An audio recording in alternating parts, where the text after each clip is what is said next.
Africans are the masters of positive affirmations. It's been in our culture for thousands of years. In my culture, it is called Igbo.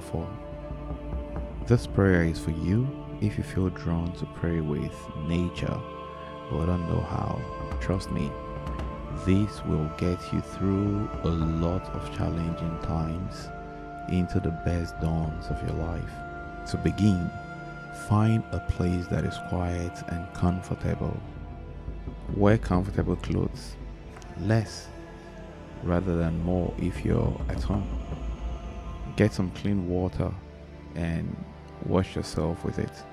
Be barefooted, and whether you sit or stand, plant your feet on the ground. Feel the earth beneath you. Feel the air around you. Be one with nature.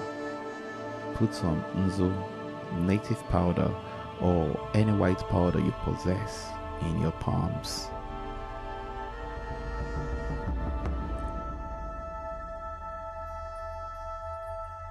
Ekekere ụwa, ọmama amasị amasị, nkenke mmiri na-ebu ogbe, dike a na-akpọ ofu ugboro ọzọ ugboro asaa, na nzo.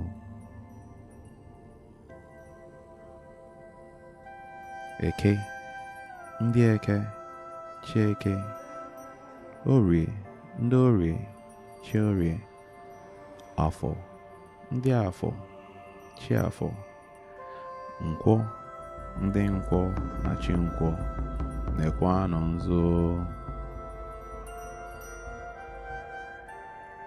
Ndị chi, ndị ụwa na ndị otu, ndị ndu na ndị nchekwa. Nenzo. Ndị ichie nwoke na ndị ichie nwanyị, ndị ichie ikwu nna na ndị ichie ikwu nne, ndị ichie ukwu na ndị ichie nta, ndị ama afa ha na ndị amaghịzi, ndị mbụ na ndị egede, ndị mmụọ na ndị mmadụ, aja na anyanwụ na agbara, ndị ezumezu na eno nzo.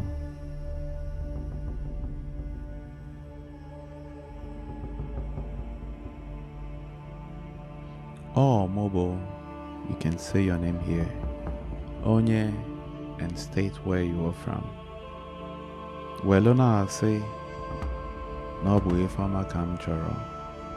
Achọrọ m ka mụ na unu dị na mma, maka na onye ya na chi ya so, okwu adịghị akpọ ya, ma ihe ọjọọ adịghị eme ya.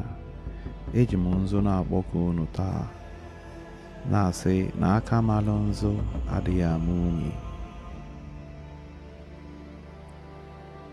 Ihe ọjọọ jupụtara n'ụwa, mana anyị ga-anaferecha.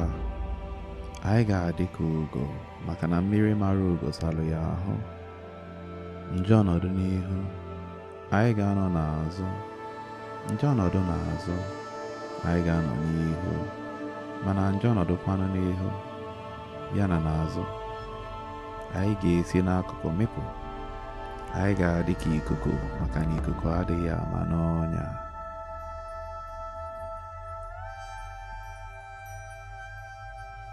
Ihe anyị chọrọ bụ udo na ịdịkọ n'otu. Ka udo chịa na ndụ anyị, n'obodo anyị, n'etiti anyị, na agbata obi anyị. Anyị ga-adịkwanụ ka mmiri, maka na mmiri enwere ilo. Ihe anyị na-arịọ bụ ndụ mmiri, ndụ azụ. Mmiri atana, ma azụ anwụ na. Ọdịnala ga-adị, nrịkọ ụmụnne ga-adị, omenala ga-adị. Ihe ọma niile dị na be anyị ga-adị. Ọbịalụbo onye abịagbuna ya, ma ọ nawa mkpụmkpụ apụ na ya n'azụ. Egbe belo, ugo belo, nke si na ibe ya ama mbe, nkwukwa ya. Chi fotelu taa, fotelu anyị ihe ọma. Anyị gbuo n'ihu, anyị ebute mma. Anyị gbuo n'azụ, anyị ebute mma. anyị gbuo n'aka nri anyị egbute mma, anyị gbuo n'aka ekpe anyị ga-egbute mma. Okwu anyị ji lọta ga-aka nke anyị ji pụọ. Ihe ọma niile anyị ga-achọ ga-abịara anyị taa.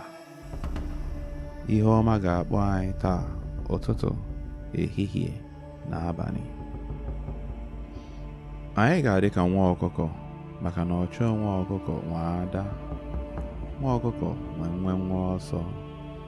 Onye na-achụ anyị ga-ada, onye anyị na-achụkwanụ ga-ada. Aka onye wetara ka ọ ga-ewelekwa. Ụkwụ onye ji bịa ka ọ ga-eji ala. Isi kote evu ya gbakasịa ya ahụ. Anyị chọrọ udo, mana ndị si na ha achọghị ya. Ihe ọjọọ ha na-echela anyị sobe ha. Onye si na ihe ọma ga-emela anyị ama mme n'ihu ya, ya mee n'azụ ya. Onye si na ya ama nnọ ndụ ihe ọma emere anyị, ya were anazelu mmiri. Ọ bịala igbu anyị, gbuo onwe ya. Ndị ebumnobi ha bụ ihe ọjọọ ga-eme anyị. Ha makwara na ụkwụ na-aga warawara, anya na-afụ warawara n'afọ ha. Ihe ha na-achọ ka ha ga-afụ. Ha ma mgbanaghị ya n'ọsọ, maka na anụ gbaa ajọ ọsọ, agbaa ya ajọ egbe.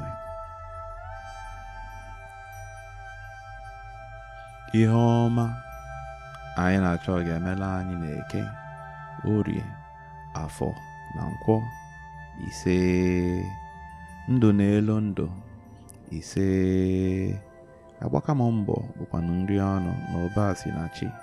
Ya bụ na akụ n'elu akụ ga-abụ nke anyị. Ise. Ahụike ga-abụ nke anyị. Ise. Oke anyị ama mfukwanụ. Ise. Ịhụnanya nwoke, ịhụnanya nwanyị ga-abụ nke anyị. Ise. Anyị ga-adịkwanụ ka echi, na echi adịrị agwụ agwụ. Ise. Otu a ka ọ ga-adị n'Eke, n'Orie, n'Afọ na Nkwọ. Ise. Ise. Ise.